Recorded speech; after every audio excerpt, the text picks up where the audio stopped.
चिमुकल्या गंगाधरची ताप काय कमीच होईना। शेवटचा पर्याय काय उरला होता माहिती?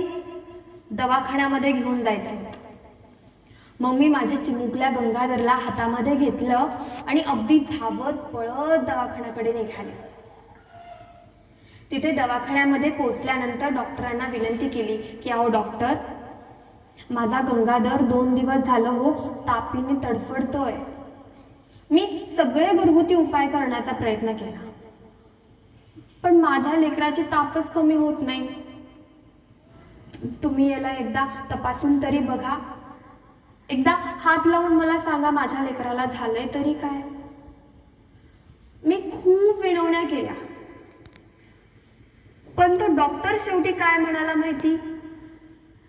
तो डॉक्टर म्हणाला, रमा, मागील बाकी भरल्याशिवाय गंगाधरवर काय इलाज करता येणार नाही।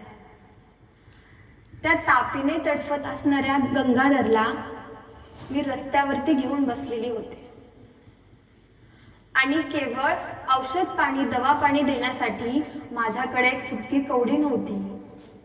म्हणून माझं ते चिमुकलं बाळ तापीने तडफडत तडफडत रस्त्यावरती मरून पडलं हो। रस्त्यावरती मी मात्र तिथं ओरडत राहिले, बाळ गंगाधर, एकदा उठ रे, तुझ्या या गरीब आईला एकदा आई म्हणून हाक मार बाळा, एकदा उठ रे। पोरेंनो, लाखो काय करोडो काय, मी माझ्या बाळाला कित्येक तरी हाका मारल्या हो, पण माझा गंगाधर नाही उठला। त्याने मला एकदा आई म्हणून शेवटची हाक मारली नाही। म्हणजे माझी गरिबी एवढी होती, माझे साहेब परदेशात शिक्षण घेत असताना माझ्याकडे 1 रुपया नव्हता। मी माझ्या लेकराला औषध पाणी दवा पाणी पुरवू शकले नाही, म्हणून माझं ते चिमुकलं बाळ रस्त्यावरती मरण पावलं।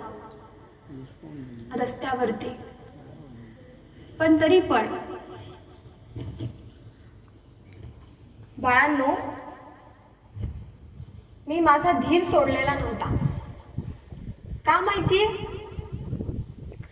कारण मला खूप विश्वास होता की मी माझे गरिबीमध्ये दिवस काढत चालली। माझे साहेब सुद्धा एका पावाच्या तुकड्यावरती ते त्यांचे शिक्षण परदेशात पूर्ण करतायत।